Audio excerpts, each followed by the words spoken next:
को लेके हम लोग बहुत सीरियस है। एक सेकंड, मेरी फाइल ओपन नहीं हो रही है, वापस से मैं कर लेता हूँ। Just minute. I don't know क्या हो गया। एक सेकंड ना, मेरी फाइल ओपन हो गई। या, थैंक यू। तो मेरे ख्याल से मेरा स्लाइड दिख रहा है सर। बिल्कुल बिल्कुल बिल्कुल। Okay okay. Okay fine. Thank you. तो आप लोग जो है अपने मोबाइल को रोटेट कर ले ताकि आपको वाइड डिस्प्ले मिल पाएगा। तो मैप इन डिलीवरी इंफ्रास्ट्रक्चर, तो हम लोग 25,000 पिन कोड्स के लिए काम तो करेंगे।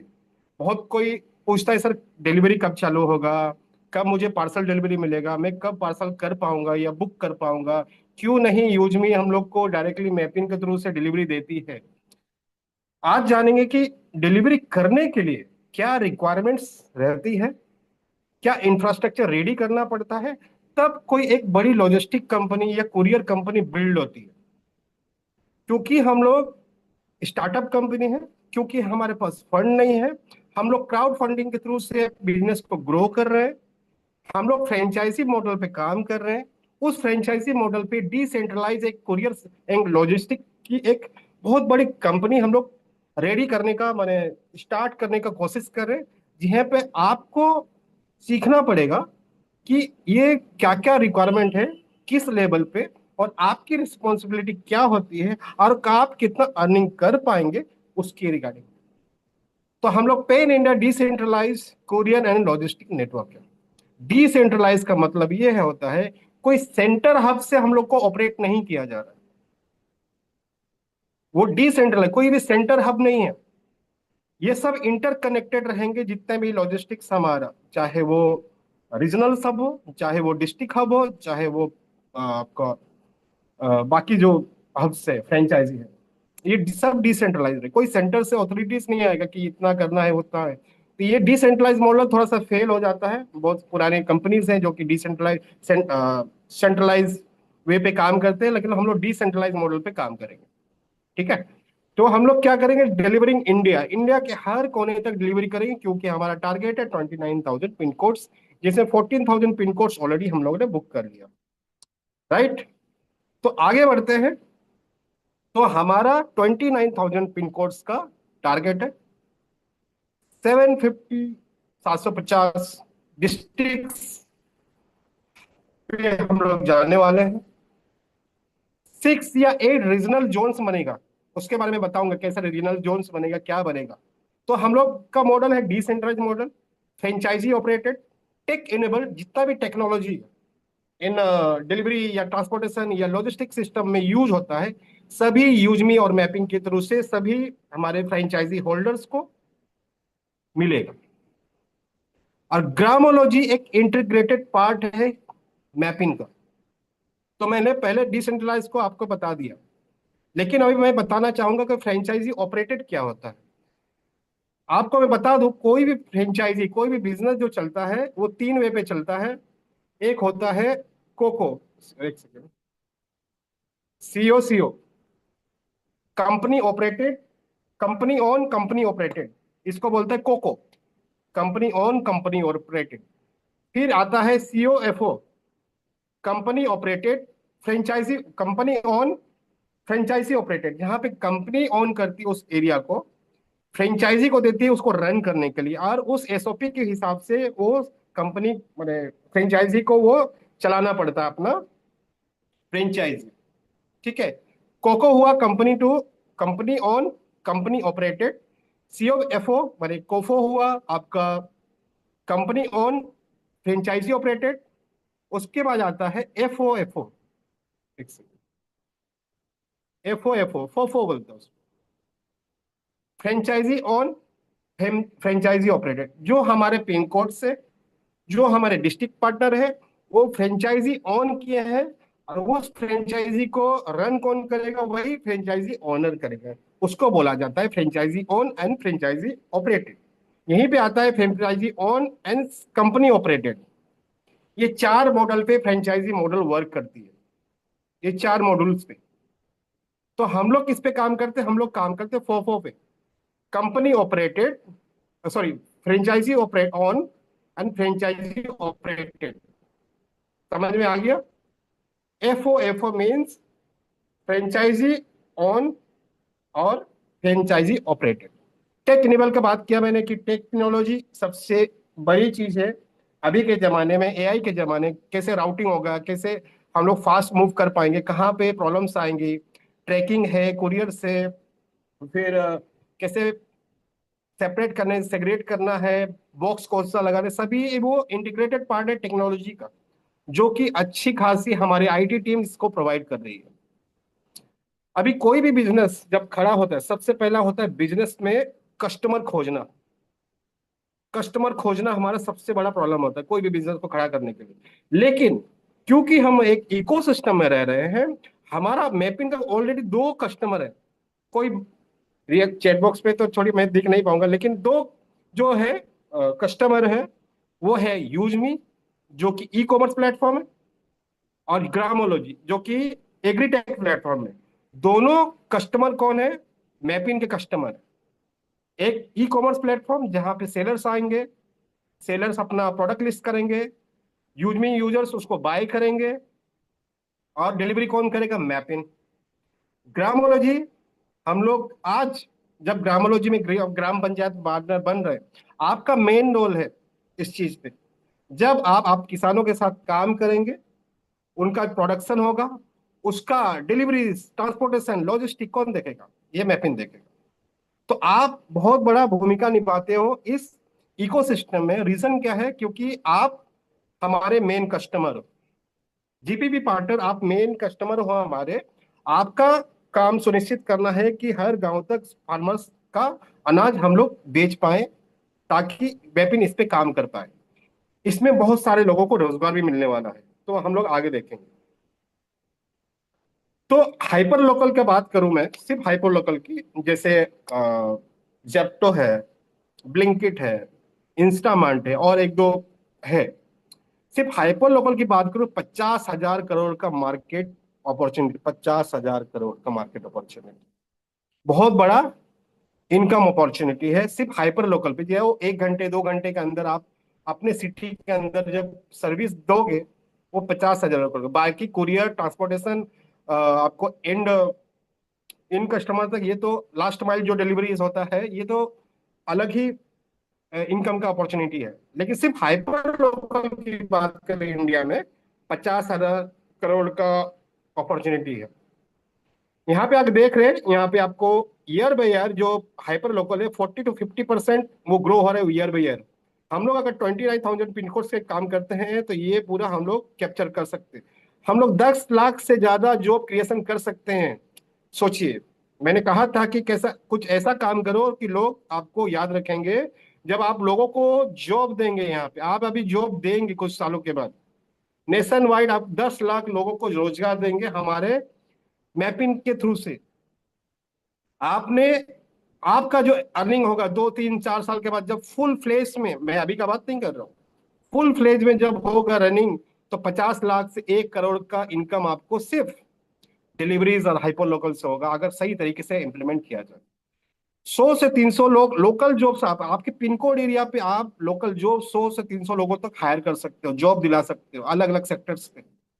उसके बारे में बात करेंगे। 3 से 5 साल अगर कड़ी तरह से मेहनत किया जाए, तो आप जो बिल्डअप बिजनेस बिल्ड करोगे, वो 20 से 50 करोड़ का होगा आने वाले 5 से 10 साल के बाद। मैं इमीडिएटली नहीं बोल रहा हूँ, क्योंकि इमीडिएटली होने वाला भी नहीं है। मन में ध्यान रखिए कि कोई भी बिजनेस बड़ा नहीं होता, कोई भी बिजनेस टाइम लगता है। रोम या ताजमहल भी एक दिन में नहीं बना था, उनको भी टाइम लगा था। तो मैपिन फ्रेंचाइजी जो है, डिस्ट्रिक्ट, मैंने इसे भी ये कैलकुलेशन जो किया है, डिस्ट्रिक्ट फ्रेंचाइजी कैलकुलेशन किया है। क्या क्या मिलता है? प्राइम कमीशन मिलता है, शॉपिंग ट्रांजेक्शन मिलता है, मर्चेंट से कमीशन मिलता है, कैशियर से ट्रांजेक्शन से कमीशन मिलेगा, क्यूआर कोड से स्कैनिंग से कमीशन मिलेगा, ग्रामोलॉजी से कमीशन मिलेगा, उसके अलावा डिलीवरी से कमीशन मिलेगा आपको। ये सब रेवेन्यूज मॉडल, मैंने 50,000 करोड़ का जो हाइपर लोकल का बात किया, सिर्फ डिलीवरी का बात किया था। लेकिन यूज में आपको 6 7 टाइप का जो इनकम दे रही है, वो तो एक्स्ट्रा है आपका। आप जितना यूजर्स आपके पिन कोड्स आपके डिस्ट्रिक्ट में बनाओगे, उतना सेल्स होगा उतना क्यूआर कोड स्कैन होगा, उतना ट्रांजेक्शन बढ़ेगा। तो जितने ज्यादा यूजर्स आपके पिन कोड एरिया में रहेंगे, उतना ज्यादा इनकम आपको बढ़ेगा। वो आपका पोटेंशियल काम करता है कि आप अपने बिजनेस को कहां तक लेना चाहते हैं। उसके लिए ग्राउंड में उतरना पड़ेगा, जमीन में उतरना पड़ेगा। सोशल मीडिया में पोस्टिंग करने से नहीं होगा। आपको ग्राउंड रियलिटी चेक करना पड़ेगा, वहां पे कल्चर चेक करना पड़ेगा, यूजर्स बनाना पड़ेगा, यूजर बेस बनाना पड़ेगा, लोकल बेस बनाना पड़ेगा, अपने मेंबी पार्टनर के साथ काम करना पड़ेगा। तब ये जाके पॉसिबल है कि एवरी 1-2 मंथ्स में 1,30,000, 1,80,000 ये बढ़ते जाएगा जब आप काम करना चालू करोगे। ठीक है। तो ये डिसेंट्रलाइज मॉडल पे मैंने ऑलरेडी बता दिया कि डिस्ट्रिक्ट लेवल पे कैसे काम होगा। आप एज ए डिस्ट्रिक्ट पार्टनर हो, यहाँ पे डिस्ट्रिक्ट sorting हब होगा।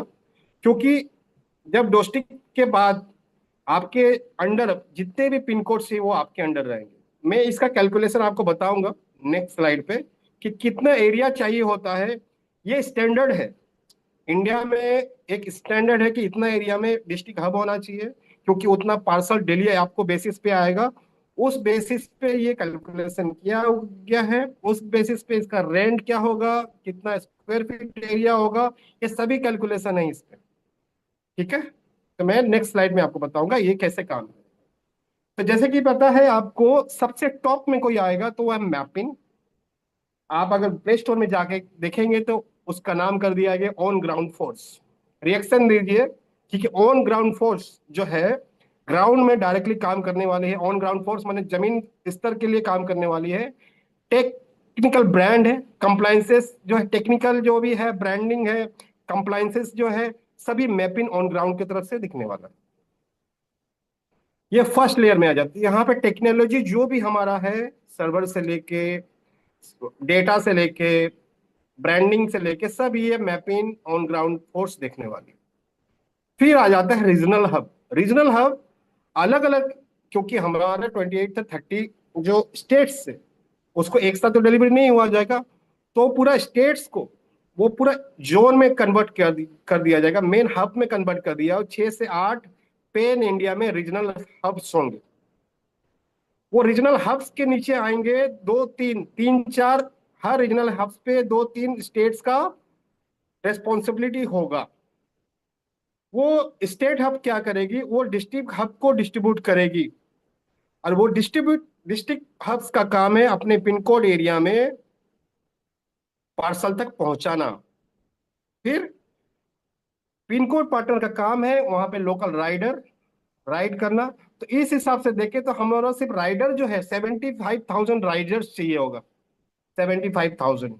ये कैसे वर्क करेगी मैं आप थोड़ा सा इसके बता देता हूँ। जैसे ये मान लो मैं इंडिया की तस्वीर ऐसे बना रहा हूँ, माइंड मत कीजिएगा, सॉरी फॉर दैट। जैसे मान लो ये इंडिया का फेस है, ठीक है, स्क्रीन पे नहीं आ पाएगा। तो यहाँ पे इंडिया है, तो अलग अलग स्टेट से मान लो, तो यहाँ पे एक रीजनल हब बनाया जाएगा। यहाँ पे regional south west north north east, इस टाइप का सेंटर, इस टाइप का हमारा रीजनल हब होगा। मान लो कश्मीर से कोई सामान आ रहा है साउथ के लिए, तो डायरेक्टली नहीं आएगा, यहाँ से ये यहाँ पे जाएगा, यहाँ से यहाँ पे जाएगा, फिर यहाँ से यहाँ पे आएगा। तो इसका काम है स्टेट हब का कि स्टेट जितना भी यहाँ पे स्टेट से उसको डिस्ट्रीब्यूट करने का। उस डिस्ट्रीब्यूशन के बाद वो स्टेट वाले का काम है उसको डिस्ट्रिक्ट लेवल पे जाने का। तो इस तरह से ये फंक्शन करेगा।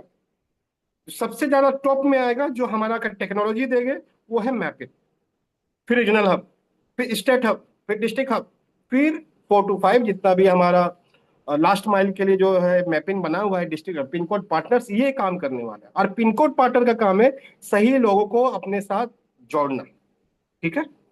मेरे ख्याल से यहाँ तक कंप्लीट हो, क्लियर होगा। तो अभी अब देखते हैं कि जो रीजनल हब्स होते हैं, बड़े बड़े जो रीजनल हब्स होते हैं, उसको क्या चाहिए होता है, क्या रिक्वायरमेंट्स होती है पूरा बिल्डिंग खड़ा करने के लिए। आप देख रहे हैं कितने व्हीकल्स हैं, ट्रेलर से, ये कन्वेयर से, जहां पे पैकेजिंग होगा, सॉर्टिंग होगा, ये सब करना पड़ता है। रेक्स बने जाएंगे, स्टैकिंग होगा उस चीज का, इक्विपमेंट्स का, जो भी पार्सल्स आएंगे, ग्रामोलॉजी का पार्सल्स आएगा या यूजमी का पार्सल्स आएगा, या तो थर्ड पार्टी लॉजिस्टिक हम लोग जब और किसी के साथ काम करेंगे उनका पार्सल आएगा, उसको स्टैकिंग करना है, सॉर्टिंग करना है।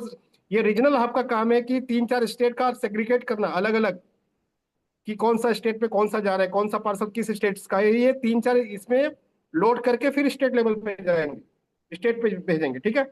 तो रीजनल हब में मैक्रो बहुत बड़ा खर्चा है उस पर। स्पेस जो चाहिए मैक्रो हब के लिए, रीजनल हब के लिए 20,000 50,000 स्क्वायर फीट का चाहिए, जहां से 4-6 जो लोडिंग डॉक्स हो गए, ये लोडिंग डॉक्स होता है, ये लोडिंग डॉक्स इसको बोला जाता है, जहाँ पे 4-5 गाड़ियां आके रुक जाती हैं, जहाँ पे अनलोडिंग और लोडिंग होता है, जहाँ पे फ्लीट 10 से 12 लाइन हॉल ट्रक्स 32 फीट का जो है लंबा जो ट्रक्स होता है, ट्रॉलीज होता है, उस पे 10 से 12 लाइंस लगना चाहिए, ठीक है। सॉर्टिंग कन्वेयर ये जो है, ये कन्वेयर सॉर्टिंग कन्वेयर, ये पैलेट रैक्स है, ये पैलेट रैक्स बोला जाता है, जहाँ पे पैलेट्स स्टोरेज करके रखते हैं हमारा सामान, कोई भी आता है तो, ठीक है, जिसका कैपेसिटी 500 से 1000 पोजिशन होना चाहिए। फोर्कलिफ्ट, फोर्कलिफ्ट क्या होता है, लिफ्ट करने के लिए एक फोर्कलिफ्ट हो जाता है, होता है इंडस्ट्रीज में, ठीक है, बैटरी ऑपरेटेड रहता है, वो लेना पड़ेगा, क्योंकि हैवी मेटल्स होगा, अकेले आदमी तो वो उठा नहीं पाएगा, उसके लिए फोर्कलिफ्ट चाहिए होगा। डीजी चाहिए होगा, क्योंकि इतना बड़ा कैपेसिटी में बाई चांस फेलियर हो गया, पावर फेलियर हो गया, क्या होगा, 50 kVA का डीजी चाहिए वहां पे। 30 से 40, 50 से 40 स्टाफ चाहिए, जिसका सेटअप कॉस्ट है 1.5-1.3 करोड़। एक रीजनल हब सेटअप करने के लिए 1.3 से 3 करोड़ का इन्वेस्टमेंट है, ठीक है। स्टेट हब की बात करूं, टीयर 2 का बात करूं, तो ये आएगा आपको टोटल 5,000 से 12,000 स्क्वायर फीट के एरिया में आएगा, जहाँ से 2-3 लोडिंग डेली होगा, जहाँ पे मिड हॉल्स मैंने छोटे जो ट्रक्स हैं वो 5 से 10 कर सकते हैं, वहाँ पे 14 से 20 फीट का जो आता है। मैनुअल sorting यहाँ पे कर पाएंगे, क्योंकि थोड़ा सा कम रहेगा स्टेट लेवल पे। लाइट ड्यूटी सेल्वरिंग मैंने लाइट ड्यूटी हल्का हल्का रहेगा वहाँ पे। फिर 20 kVA का यहाँ पे डीजी चाहिए स्टेट हब में भी, क्योंकि पावर फेलियर कब हो जाएगा, आपका सिस्टम कम बंद हो जाएगा, उसका बैकअप के लिए आपको क्या चाहिए, डीजी चाहिए, डीजल जनरेटर चाहिए, डीजी मीन्स डीजल जनरेटर, ठीक है। तो स्टाफ कहाँ पे चाहिए, स्टेट हब में 12 से 20 स्टाफ चाहिए। सेटअप कॉस्ट है 40 to 70 lakhs। मैं स्टैंडर्ड बात कर रहा हूँ, ये इतना ही लगेगा, हो सके कम लगे या तो ज्यादा भी लगे, डिपेंड कि हम लोग कितना बड़ा बना रहे हैं उस हब को। इट्स डिपेंड कि कितना बड़ा हम लोग ये डेली बेसिस पे कुरियर आ रहा है जा रहा है, क्योंकि इनिशियली तो कम होगा, लेकिन इन द फ्यूचर इतना बड़ा तो कंफर्म है कि हम लोग को मिलेगा ही मिलेगा। अभी डिस्ट्रिक्ट पिन कोड और स्टेशन देखिए, कितना खूबसूरत दिख रही है, फोटोज देखिए। इस तरह से जस्ट इमेजिन कीजिए, आप खुद इमेजिन, आंख बंद के इमेजिन कीजिए, आप जिस ऑफिस में बैठने वाले मैपिन या डिस्ट्रिक्ट फ्रेंचाइजी, इस टाइप का इंसुलेटेड बैग्स रहेगा 60 लीटर का, जहां पे मेटल आप देखते होंगे, मेरे ख्याल से बहुत सारे क्या नाम बोल, मैं नाम ही बोल, डिलीवरीज, स्विगी, इस टाइप का बैग रखते हैं ना, देखिए कितना अच्छा खूबसूरत दिखे, जब पर्पल कलर के टी शर्ट्स पहनेंगे, पर्पल पर्पल कलर का ये बैग्स रहेगा, रिएक्शन तो जरूर बनता है, ये विजुअल तो बनता है जरूर, आपका रिएक्शन जरूर दीजिएगा इस पे कि कितना अच्छा लगेगा 2-3 साल के बाद कि ये आपको मिलने वाला है। क्या मेरी आवाज सुनाई दे रही है सर, कोई कंफर्म करें, मुझे मालूम नहीं पड़ रहा। Yes yes sir, yes sir, clear है। आवाज आ रही है sir. Okay okay. Okay fine, thank you. तो यहाँ पे देखिए स्पेस जो है 200 पिन कोड पार्टनर के लिए, सॉरी इसका बात कर ले तो डिस्ट्रिक्ट पार्टनर के लिए 1500 से 3000 स्क्वायर फीट का कमर्शियल स्पेस चाहिए होगा। फ्लीट मैंने व्हीकल जो चाहिए, 2 व्हीलर या 4 व्हीलर या तो 3 व्हीलर जो है, कार्गो, ये सब आपको 2 व्हीलर डिलीवरी फीट ये सभी चाहिए होगा, 2-4 3 व्हीलर कार्गो ये सब चाहिए होगा। इक्विपमेंट क्या चाहिए होगा, pin code wise holes, thermal printers बहुत, आप घर में जेट प्रिंटर यूज करते होंगे, जेट प्रिंटर प्रिंटर जो है 1 साल में खराब हो जाता है। थर्मल प्रिंटर क्या है, थर्मल प्रिंटर हीट के चलते वो प्रिंट करता है, और इसका लागत माने बाद में जो पर पेज कॉस्ट है बहुत कम हो जाता है। जेट प्रिंटर का कॉस्ट 2 रुपया या 3 रुपये पड़ता है, इसका मात्र 0.5 25 पैसा 25 पैसा 50 पैसा पड़ता है, तो बहुत लो कॉस्ट हो जाता है। स्टाफ आपको डिस्ट्रिक्ट हब में क्या चाहिए, 8 से 10 हब चाहिए, लोग चाहिए। टोटल सेटअप कॉस्ट जो है डिस्ट्रिक्ट हब के लिए 8 से 15 लाख का होता है, बड़ा पैमाने में जब फुल फ्लेज में काम किया जाए। पिन कोड पार्टनर की बात करो, टीयर 4 एकदम लास्ट वर्जन में आ जाता है, जहाँ पे सॉरी ये थोड़ा सा गलती हो गया, 25 to 29,000 पिन कोड से यहाँ पे स्पेस जो चाहिए होगा पिन कोड पार्टनर्स के लिए 200 to 500 स्क्वायर फीट। कोई किनारा दुकान, छोटे छोटे किनारा मैंने जो शॉप्स होता है उस पर आप कर सकते हैं। 2-5 राइडर्स चाहिए होंगे आपको, 5-6 तो राइडर्स चाहिए, डिपेंड अपॉन कि कितना वॉल्यूम, कितना डेली बेसिस पे आपको कुरियर्स आ रहा है, कितना डिलीवरीज करना है, कितना पिकअप करना है। इक्विपमेंट क्या क्या चाहिए? वॉल सेल्फ चाहिए, जो सेल्फ चाहिए जहाँ पे रैक आप लगा सकते हो, सामान रख सकते हो। प्लास्टिक का क्रेट्स चाहिए, प्लास्टिक क्रेट्स मीन जहाँ पे आप सामान रखेंगे। पावर बैंक चाहिए, ब्रांडिंग किट, क्योंकि आप देख रहे हैं ये ब्रांडिंग है, ये पूरा ब्रांडिंग किट आपको चाहिए होगा। यूज मैपिंग की तरफ से प्रोवाइड किया। इसका सेटअप कॉस्ट जो आएगा 1.3 से 3 लाख के करीब आएगा जब हम लोग पिन कोड के लिए काम करेंगे। क्योंकि एक पिन कोड में आकर मान लो डेली बेस में 200 से 300 पार्सल्स आ रहे हैं, दैट मीन्स कि ये आपका बिजनेस ग्रो हो रहा है। ग्रो जब हो रहा है, जो छोटे कमरे में आप काम नहीं कर पाओगे, sorting में तकलीफ होगा, इसके चलते आपको स्पेस बड़ा लेना पड़ेगा पिन कोड स्टेशन के लिए। डिपेंड करता है कि आप कितना बिजनेस उस एरिया में जनरेट कर पा रहे हैं। ठीक है, तो ये ओवरऑल इंफ्रास्ट्रक्चर का फाइनेंशियल स्नैपशॉट है। जहां पे रीजनल हब का बात करूं तो 20,000 to 50,000 स्क्वायर फीट पे आएगा। 1.3 से 3 CR का ऑन टाइम सेटअप है। वर्किंग कैपिटल मैंने पर मंथ जो 6 मंथ का कैपिटल अगर होता है तो 50 से 70 हजार का लाख का वो कैपिटल वहां पे इन्वेस्टमेंट होगा। रेंट है, बिजली है, लीगल लाइसेंस है, ये सब आपको देना पड़ेगा वहां पे। आपको नहीं देना पड़ेगा, मैं बता रहा हूँ। फ्लीट स्टाफ आपको 10 से 12 ट्रक्स चाहिए, 50 से 40 स्टाफ चाहिए होगा। स्टेट हब की बात करूं तो 5,000 से 12,000 स्क्वायर फीट का एरिया चाहिए, जहां पे आपको 40 से 70 लाख का वन टाइम सेटअप है, जहां पे 20 से 30 लाख का आपको 6 मंथ का वर्किंग कैपिटल लगेगा, जहां पे 5 से 10 ट्रक और 12 से 20 स्टाफ आपको लगने वाला है। डिस्ट्रिक्ट फ्रेंचाइजी की बात करूं तो 1.5 to 3,000 स्क्वायर फीट का एरिया रहेगा। 8 से 15 लाख का इन्वेस्टमेंट रहेगा वन टाइम।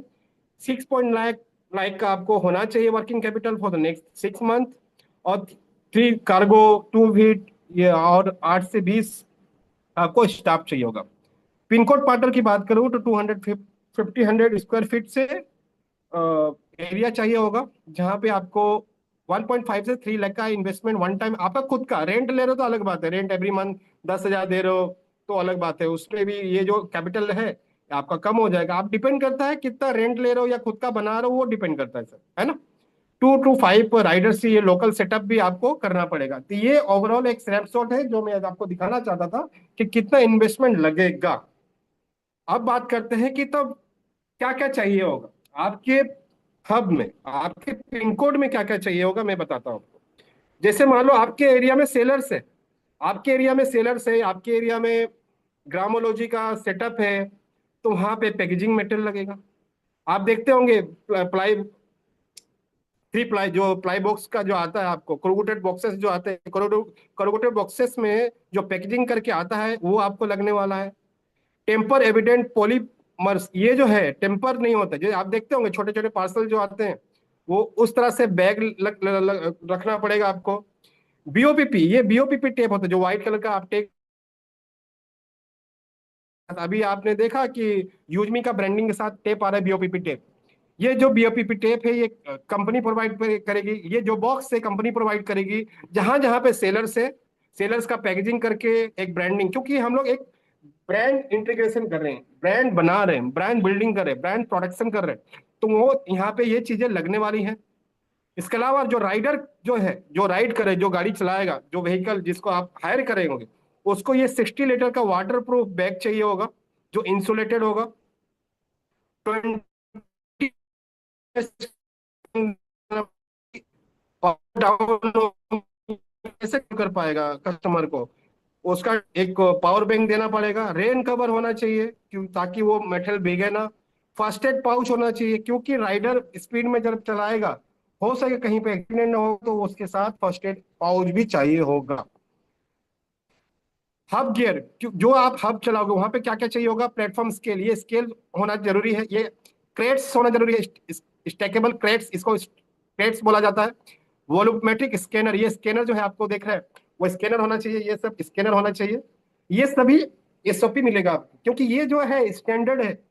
अगर ये सब नहीं होगा वो स्टैंडर्ड को हम मैच नहीं कर पाएंगे। अगर हम डिलीवरी से ज्यादा बड़ा या डिलीवरी के लायक बनना चाहते हैं, ये तो हम लोग को मस्ट करना पड़ेगा।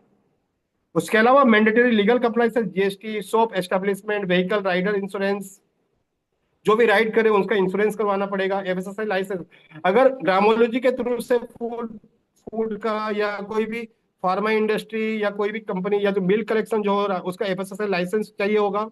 वो देखा जाएगा इन द फ्यूचर कैसे क्या करना है उसका। Franchisee assessment, territory rights, revenue shares, ये सब तो रेवेन्यू शेयर्स तो ऑलरेडी आपको पता है कि आपको कितना रेवेन्यू मिलने वाला है हर ट्रांजेक्शन पे। तो ये मस्ट है कोई भी ऑपरेशन चालू करने के लिए, और ये आपके पास रहना कंपलसरी है, आपको कंपनी प्रोवाइड करेगी इन द फ्यूचर जब भी हमारा डिलीवरीज का चालू होने वाला है। अगर बात करूं आगे, तो ये देखिए कितना खूबसूरत है। ऐसा कोई बंदा आपका एक रहेगा जिसका बैग में मैपिंग रहेगा, जैकेट रहेगा, रिफ्लेक्टर्स। ये रिफ्लेक्टर जैकेट्स है। रिफ्लेक्टर जैकेट्स क्यों है? मान लो बाई चांस राइट नाइट में चलाता है तो दूर से दिखेगा कि हाँ बंदे को एक्सीडेंट नहीं होगा, मालूम पड़ जाएगा। ये रिफ्लेक्टर जैकेट्स होगा यहाँ पे। ये जो मैंने पिन कोड्स का बात किया ये पूरा जरूरत है। Sales, plastic crates, power banks और मैपिंग ब्रांडिंग किट, ये पूरा मैपिंग ब्रांडिंग किट आपको मिलने वाला है मैपिंग के थ्रू से। फिर राइडर किट जो है 60 litre water proof bag, insulated component. Insulated क्यों है? मान लो आप फूड डिलीवरी कर रहे हो, फूड डिलीवरी उसको गर्म चाहिए होगा, कस्टमर को तो गर्म चाहिए होगा ना। तो ये इंसुलेटेड क्या करता है, उस चीज को गर्म रख, क्योंकि उसमें फोम रहता है, प्यू फोम रहता है जिसको वो गर्म करके ही रखता है। आईसीआई आईएसआई हेलमेट चाहिए होगा। लोके सीओडी पाउच होना चाहिए, लोकेबल सीओडी पाउच होना चाहिए, क्योंकि जो भी पैसा कलेक्ट करेगा उसको लॉक करके रखे।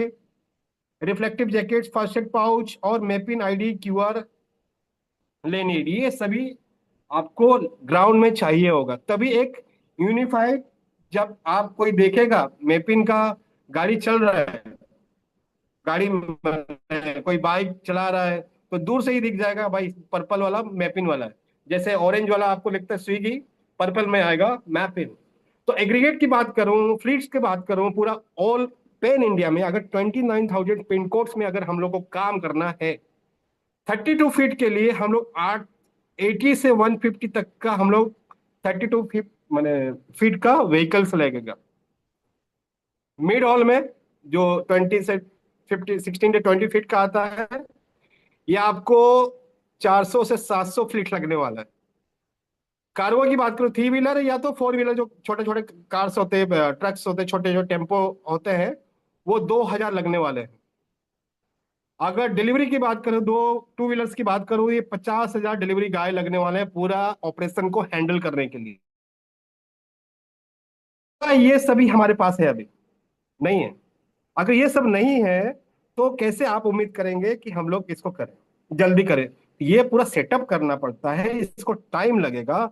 जब तक टाइम लग रहा है तब तक अपना यूजर बेस बना ले, क्योंकि आने वाले समय में क्या होगा, जो भी ग्रामोलॉजी का फूड प्रोडक्ट्स है, क्योंकि कोल्ड चेन भी तो करना पड़ेगा, क्योंकि जो फार्मर्स का कोई वेजिटेबल्स है, मिल्क है, उसको कोल्ड स्टोरेज में तो रखना पड़ेगा, अब रेफ्रिजरेशन में तो रखना पड़ेगा। रेफ्रिजरेशन एक यूनिट बनाया जाएगा, कोल्ड स्टोरेज बनाया जाएगा, कोल्ड स्टोरेज के बाद कोल्ड चेन के लिए, कोल्ड सप्लाई के लिए कोल्ड व्हीकल्स होंगे, रेफ्रिजरेंट व्हीकल्स होंगे। हर कार्गो में रेफ्रिजरेंट, हाइड्रोलिक टेल लिफ्ट सब चीज होगा। लेकिन इसको करने के लिए तो टाइम लगेगा ना। आने वाले समय में जब हम लोग अच्छे से स्टेब्लिश हो जाएंगे, हो सके हम लोग इसको ईवी में कन्वर्ट करें। आपने बहुत सारे ने इसका वीडियो देखा होगा, मेरे ख्याल से डिलीवरी वाला वीडियो देखा होगा, जहाँ पे कंपनी ने मर्सिडीज या Volvo, I don't know name, कौन सी कंपनी से डायरेक्टली टाइप किया हुआ है, कोई बता, चैट बॉक्स में बाद में लिख लीजिएगा, मैं थोड़ा भूल गया हूँ। या तो वोल्वो था या तो और कोई कंपनी थी जिसके डायरेक्टली कंपनी का टाइप है। तो इतने बड़े स्केल में जब हम लोग काम करने जाएंगे, बड़ी बड़ी कंपनियां हम लोग को इमीडिएटली अच्छे पे देंगी, क्योंकि उनका ब्रांड बन जाएगा। मैं के साथ हो सके एथर जुड़ जाए, हो सके ओला जुड़ जाए, हो सके और भी कोई जो ईवी मैन्युफैक्चरिंग कंपनीज है वो हमारे साथ जुड़ जाए इन क्योंकि जो इंटरप्राइज टेक्नोलॉजी जो लास्ट जो है, क्योंकि टेक्नोलॉजी कौन दे रहा है आपको? मैपिंग दे रहा है आपको। जीरो टेंशन है आपको, टेंशन जीरो है आपके एरिया में। आपको टेक्निकली कुछ भी डेवलप नहीं करना है, कंपनी जो एसओपी देगा बस उसी को फॉलो करना है। तो यहाँ पे जीरो इन हाउस डेवलपमेंट, हम लोग को कोई भी डेवलपमेंट नहीं करना है। टेक्निकल बैक बाय मैपिंग संभालेगा और ऑपरेशन आप संभालोगे। मेपिन का क्लाउड कोर क्या रहेगा, टेक्नोलॉजी क्या रहेगा, हमारा खुद का सर्वर है, यहाँ पे और कोई था, यहाँ पे थर्ड पार्टी सर्वर्स था, यहाँ पे कन्वर्ट होके हमारा खुद का सर्वर हो गया। पोस्टग्रे एसक्यूएल का मतलब है जो भी डेटा जो स्टोरेज होता है उसको पोस्टग्रे एसक्यूएल होता है, क्योंकि ट्रांजैक्शन होगा आपका, फिर कस्टमर्स का डिटेल्स रहेगा, सभी ये पोस्टग्रे एसक्यूएल में सेव होगा। गूगल मैप एपीआई करना पड़ेगा, क्योंकि राइडर जब चलेगा उसको तो एपीआई इंटीग्रेट करना पड़ेगा ना, कि आपका राइडर कहाँ तक पहुंचा आप भी देख पाओगे, कस्टमर भी देख पाएगा। तो वहां पे गूगल मैप एपीआई होगा। Machine learning for delayed prediction, जैसे मान लो मशीन लर्निंग क्या है, एमएल बोलता है इसको, जहाँ पे रेगुलर कोई राइडर जा रहा है कितना स्पीड में जा रहा है, कि उस रोड में कितना गड्ढे हैं, क्या है, ट्रैफिक कितना हो, ये मशीन लर्निंग से मालूम पड़ेगा कितना डिले होगा, उस हिसाब से कस्टमर को भी नोटिफिकेशन चल जाएगा इतने डिले होगा। ये होगा मशीन लर्निंग से। इकोसिस्टम एप्स फ्रेंचाइजी डैशबोर्ड, हमारे पास क्या क्या रहेगा, ट्रैकिंग के लिए रहेगा हमारे पास डैशबोर्ड, अर्निंग के लिए रहेगा डैशबोर्ड, सर्विस लेवल एग्रीमेंट रहेगा हमारा, राइडर एप्लीकेशन रहेगा, रूट रूट ऑप्टिमाइजेशन रहेगा। पीओडी मींस, पीओडी का मतलब होता है प्रूफ ऑफ डिलीवरी, क्योंकि प्रूफ ऑफ डिलीवरी जब साइन करते हैं तो प्रूफ ऑफ डिलीवरी करना पड़ेगा। केस कलेक्शन और कस्टमर, ये इकोसिस्टम ऐप रहेगा जहां पे राइडर और आपका डिटेल्स रहेगा। फ्रेंचाइजी का हार्डवेयर क्या होना चाहिए मैं बताना चाहूंगा, रख सॉरी, फ्रेंचाइजी जो हार्डवेयर से नीचे आप देख सकते हैं, यहाँ पे फ्रेंचाइजी हार्डवेयर, ये जो एरिया है फ्रेंचाइजी हार्डवेयर, ये रग्ड एंड्रॉइड, ये जो एंड्रॉइड मोबाइल्स होते हैं, हमारे जो नॉर्मल मोबाइल्स होते हैं ये बहुत सारे खराब हो जाते हैं, एक बार गिर गया तो वो टूट गया तो क्या काम बंद हो जाएगा। इसके लिए एंड्रॉइड हैंडल जेब्रा TC221 का मोबाइल आता है, जो बहुत रफ यूज के लिए होता है, 60 डिग्री टेम्परेचर पे भी वो काम करता है, पानी, वेदर प्रूफ, शॉक ऑब्जर्व सब चीज करता है, मोबाइल खराब नहीं होता है वो। थर्मल लेवल प्रिंटर जो मैंने रुंगटा का बात किया था, उसमें क्या होगा, आप इमीडिएटली प्रिंट कर पाओगे, फास्ट होगा, कम पैसा पड़ेगा, लागत इनिशियली ज्यादा है लेकिन आपका पर कॉस्टिंग जो है वो कम पड़ जाएगा, क्योंकि पेपर अगर मान लो जेट पेपर की बात करें तो कुछ 2 या 3 रुपया पड़ता है, इसका 15 पैसा या 25 पैसा के करीब आसपास प्रिंटिंग का लगेगा। थर्मल लेवल प्रिंटर का बात करो, रुंगटा का बात करो। बायोमेट्रिक अटेंडेंस, जैसे आपके स्टाफ्स आएंगे, आपके एम्प्लॉयज आएंगे, बायोमेट्रिक अटेंडेंस रहेगा ताकि आप देख पाओगे कौन कितने समय में निकल रहा है, जा रहा है, कितना इन आउट, ये सब देख पाओगे। तो ये आगे की बात करेंगे हम लोग आगे। ऑपरेशन कंप्लाइंसेस, क्या क्या चेकलिस्ट होना चाहिए, लीगल लाइसेंस क्या होना चाहिए, private limited, LLP, GST, aggregate, अगर टर्नओवर 20 लाख के ऊपर है तो, कॉमर्शियल व्हीकल परमिट्स, क्योंकि परमिट पे तो लेना पड़ेगा, कल जाके परमिट नहीं हुआ आपके एरिया का, स्टेट बाय स्टेट का, क्योंकि जो भी आप व्हीकल चलाओगे नेशनल परमिट होना चाहिए, एनपी होना चाहिए, नेशनल परमिट होना चाहिए, नेशनल परमिट है वही व्हीकल आपको अरेंज करना पड़ेगा, सौ पे एस्टेब्लिशमेंट दिखाना पड़ेगा, एफएसएसआई लाइसेंस दिखाना पड़ेगा, क्योंकि अगर फोर्ट में अगर डील करें तो, फायर, क्योंकि हर हब में हर पिन कोड पे फायर का एनओसी लेना पड़ेगा, फायर सिलेंडर एक्सटिंग्विशर जो होता है वो रखना पड़ेगा, ये लीगल कंप्लाइंसेस आपको पूरा करना पड़ेगा। पैकेजिंग कंज्यूमेबल्स पे क्या आएगा, जो प्लाइस, जो कोरुगेटेड बॉक्सेस की बात किया 7 साइजेस में अलग अलग होना चाहिए। टेम्पर एविडेंट पॉली मेलर्स, मतलब छोटे छोटे जो पैकेजिंग होते हैं उस पे पैकेजिंग करने के लिए ये होना चाहिए। सिक्योरिटी सील, बीओपीपी टेप, जो बीओपीपी टेप जो ब्रांडिंग का बात किया वो होना चाहिए। थर्मल्स लेबल्स होना चाहिए, और सब कुछ एसओपी के अनुसार कंपनी की तरफ से एक एसओपी माने स्टैंडर्ड ऑपरेटिंग प्रोसीजर आप सभी फ्रेंचाइजी ओनर को दिया जाएगा। उस एसओपी बेसिस पे आपको सभी चीज रखना है, क्योंकि रेगुलर बेसिस पे कंपनी की तरफ से भी ऑडिट होगा कि आप सही तरीके से काम करो नहीं कर रहे हो। ऑडिट कंपलसरी, क्योंकि ऑडिट होगा तभी आपको मालूम पड़ेगा आप कहाँ पे काम कम कर रहे हो, उस एरिया में आपको ध्यान देना पड़ेगा। हब इक्विपमेंट्स की बात करूँ तो प्लेटफॉर्म स्केल्स होना चाहिए 30 से 100 kg के आसपास, वॉल्यूमेट्रिक स्कैनर, सीसीटीवी कैमरा होना चाहिए, हर आपके पास स्कैनर होना चाहिए पिन कोड और डिस्ट्रिक्ट फ्रेंचाइजी के पास, ताकि आप उस चीज को देख पाओ कौन कितना आया, कुछ अगर कोई मिसिंग हो गया तो आपके पास एविडेंट, कैसे मिस हो गया, कोई चोरी हो गया तो आपके पास एविडेंट रहेगा कि कुछ तो गड़बड़ है, कौन क्या, आप ट्रैक कर सकते हो उस चीज को। स्टेकेबल प्लास्टिक बिन्स होना चाहिए जहां पे आप अपना सामान रख सकते हैं सॉर्टिंग के बाद। तो ये रोड मैप जो है ये कैसे काम करेगा, मैं जस्ट अपनी तरफ से रोड मैप दे रहा हूँ, कंपनी का ये रोड मैप नहीं है। तो फर्स्ट फेज अगर हम कभी चालू करते हैं तो एक जोन वाइज पे चालू होगा, एक साथ पूरे पेन इंडिया में चालू नहीं होगा, और होना भी नहीं चाहिए। क्योंकि पहले हम लोग जो भी कुछ करेंगे कोई छोटे से एरिया मेन मेजर सिटी में करेंगे तो क्या होगा, हम लोग कहाँ पे फेल हो रहे हैं, क्या क्या टेक्नोलॉजी में बग्स आ रहा है, क्या टेकिंग हो रहा है कि नहीं, फूड डिलीवरी जो हम लोग कस्टमर को जो टाइम दे रहे हैं उस टाइम पे डिलीवरी हो रहा है कि नहीं, राइडर कितना देर में पहुंच रहा है। तो वो छोटे एक फेज वाइज पे एक फेज एरिया पे चलाया जाएगा पहले तो। फेज वन पे हम लोग सक्सेसफुल होगा, हाँ ये अभी हमारा सिस्टम अच्छा है, कोई प्रॉब्लम नहीं है। क्योंकि आप जानते हैं कभी भी सिस्टम बनता है तो कुछ ना कुछ प्रॉब्लम्स आते हैं। जब ये प्रॉब्लम आएगा तो यहाँ पे ये दिख जाएगा कि नहीं बॉस, ये हम लोग को चेंजेस करना है, ट्रैकिंग नहीं हो पा रहा है, सीओडी नहीं हो पा रहा है, नोटिफिकेशन नहीं आ पा रहा है, डिलीवरी का चालान नहीं आ पा रहा है, ये सब यहाँ पे किया जाएगा फेज 1 पे। जब ये इंटीग्रेट हो गया तो हम लोग नेक्स्ट लेवल पे चले जाएंगे, ज्यादा पिन कोड्स पे चल जाएंगे। इस तरह से हम लोग पिन कोड बढ़ाते जाएंगे। इनिशियली हम लोग कोई जोन वाइज पे काम करेंगे, उस जोन वाइज पे देखा जाएगा कि क्या क्या हम लोग को इम्प्रूवमेंट करने का जरूरत है। इस वे पे हम लोग 30 से 40 मंथ मतलब 2-3 साल आराम से हम लोग इस पे काम करेंगे। और 3 साल के बाद अगर काम उसके बाद फुल फ्लेज में 25,000 का pin code, 29,000 pin code cover कर दिए इन नेक्स्ट 30 मंथ्स या 40 मंथ्स या 48 मंथ्स पे, तो बहुत बड़ा बिजनेस बनने वाला है। आपको मैंने जो बताया था कि 48 लैक्स, सॉरी 1 करोड़, 50 लैक्स टू 1 करोड़ का जो बिजनेस है, ये आपको 4-5 मंथ्स ईयर के बाद आपको मिलना चालू होगा, इनिशियली तो नहीं मिलेगा। ठीक है, ये कुछ मेजर जो स्टैंडर्ड है फ्रेंचाइजी डैशबोर्ड पे। आपको डिलीवरी जो है 95% करना है, डिलीवरी सक्सेस होना चाहिए। आपके पास 100 आया, 100 में तो 95 डिलीवरी होना चाहिए। फर्स्ट टाइम अटेम्प्ट 75% होना चाहिए। फर्स्ट टाइम अगर 100 आया तो 100 में तो 100% कोशिश करना है, लेकिन मिनिमम तो 75% अटेम्प्ट होना ही चाहिए आपके राइडर्स के थ्रू से।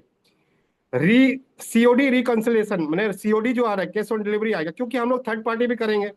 थर्ड पार्टी के टाइम पे 100% सीओडी आना चाहिए, कैश ऑन डिलीवरी। ये रिटर्न नहीं होना चाहिए, क्योंकि रिटर्न होगा तो हमारा ये नुकसान हो जाता है। इस पे राइडर जाएगा, कुछ काम नहीं किया, पैसा तेल जल गया। राइडर एट्रेशन है, 10% तक एट्रेशन होना चाहिए।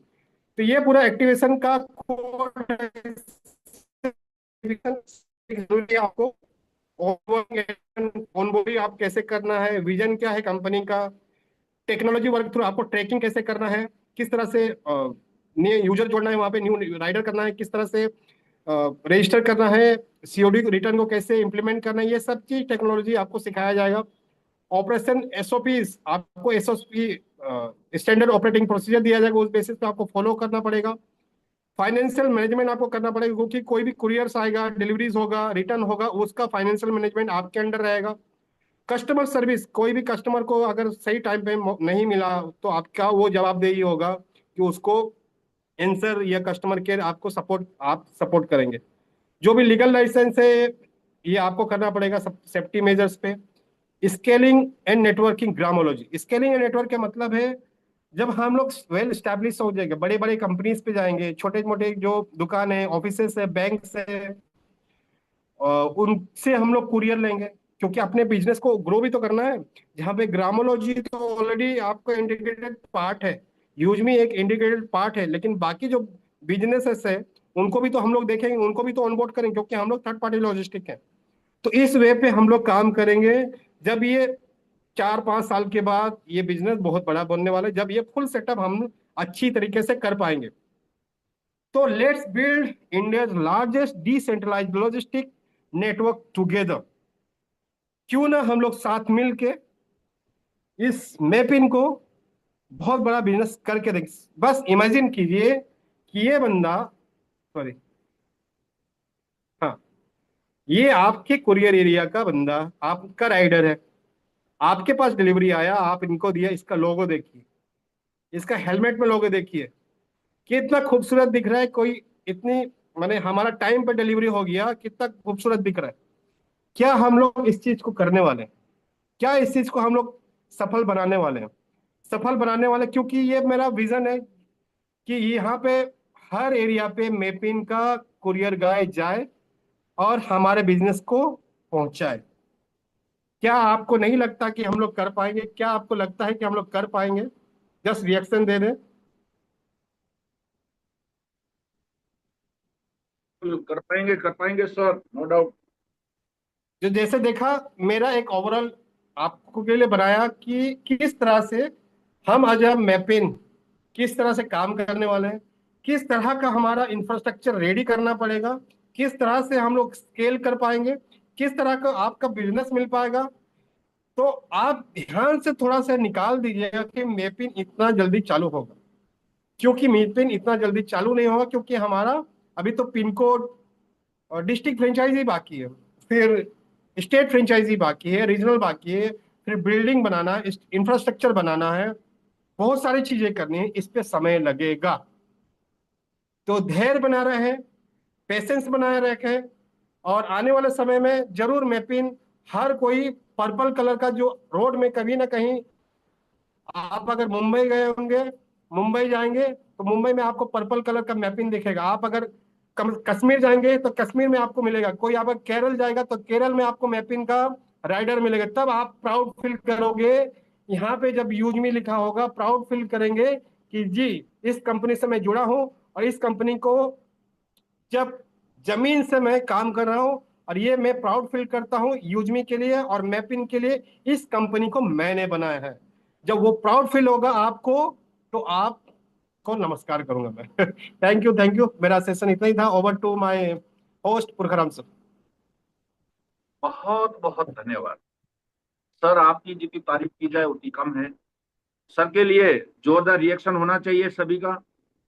आपने बहुत ही सुंदर तरीके से आप इतने बड़े ड्रीम प्रोजेक्ट को लेकर के जो अपने पीपीटी के माध्यम से सरल शब्दों में व्यक्त किया, मैं हमारे पूरे परिवार की ओर से आपको बहुत बहुत धन्यवाद देता हूं। और आपने जो एक शब्द यूज लिया, डिसेंट्रलाइजेशन, बिल्कुल मोस्टली सेंट्रलाइजेशन को लेकर के ही ये कंपनियां काम कर रही है, लेकिन हमारे यूजमी का मेन थीम है जो आपने बताया, डिसेंट्रलाइजेशन। यानी जो पावर और जो भी हमारा है निचले स्तर पर सभी को मिले, सभी की भागीदारी मिले। इसके लिए, इसको लेकर के लिए आप 2 मिनट, 1-2 मिनट आप रेस्ट करिएगा। आपने बहुत शानदार तरीके से बिल्कुल